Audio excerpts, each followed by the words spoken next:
What up, guys? Doing a brand new review for the brand new Danny Brown album, Old. Danny Brown is a Detroit-based rapper, and he's easily one of my favorite rappers from the last 5 years. Danny is a really odd rapper.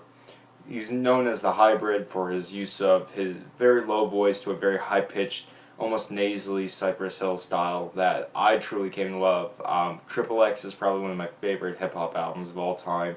It's just so weird how it goes from just blatantly funny and outrageous songs like I Will and Outer Space to very serious songs like DNA and Party All the Time. And this is his new album. It's been incredibly hyped since Danny got really big, and it is solid as fuck. This is a awesome rap album. I couldn't be happier. It starts out with Side A, which is kind of Danny reintroducing himself as the original Danny Brown, ODB. It goes on for a couple minutes. It's a shorter track. A lot of tracks on here, and there's a lot of them. They're decently short. Nothing really peaks over the 5 minute mark, and that works to its advantage. It kind of just hits you and it's gone. But a lot of really solid stuff. The production, which is probably one of the most important things of any rap album, is solid as well, especially on tracks like Kush Karma, 25 Bucks, and Torture. And this album is a little bit different than previous Danny albums. It starts out very seriously, with tracks 1 through, I want to say, all the way up to Red to Go.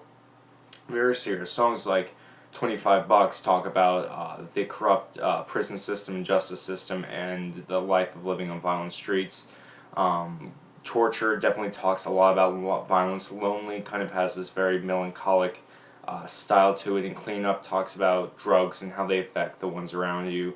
And these aren't themes that are very different from what Danny Brown's done in the past, but they're explored maybe a little bit better and in better context. Whereas the last album started out very playful and ended very serious, this one kind of starts out the opposite, very serious, and then gets playful. By the time you get Red to Go, that classic Danny Brown just absurdity comes in, especially on some of the production. Dubstep, even though it's not really a very dubstep song, has definitely some elements of it. It's very kind of weird in how it's broken up.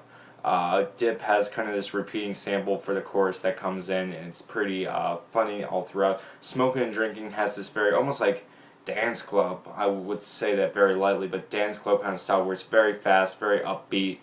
Just a song about the excesses of drugs and, smoking and drinking, smoking and drinking and smoke.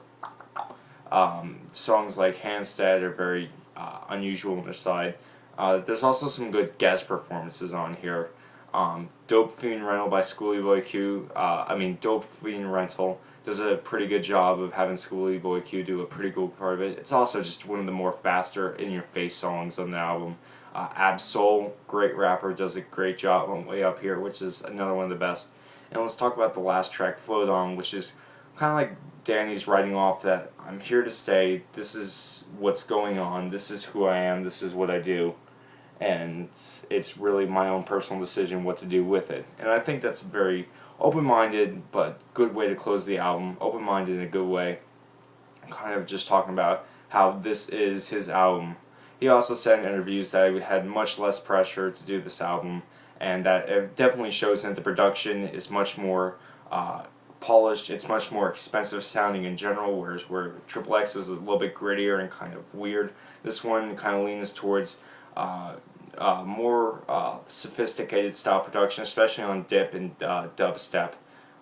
We also have some more in-your-face style, like beats coming at you, like on dip, Smokin and Drinkin, dip, and what am I thinking of? Dope Fiend Rental. But overall, this is a tight-ass album. The only thing that sucks are the songs Grown Up and ODB, which aren't on this album, which I don't know why. Kush Karma is the only pre-release that is on this album. But yeah, so other than that, and maybe that it should have started out light and ended pretty serious, I think, up until Float On. I think it would have worked much better if it started out like Triple X. But it's a great album, definitely one of the year's best rap albums. Buy it, you'll love it. Goodbye. subscribe, and yeah, I don't know what to do.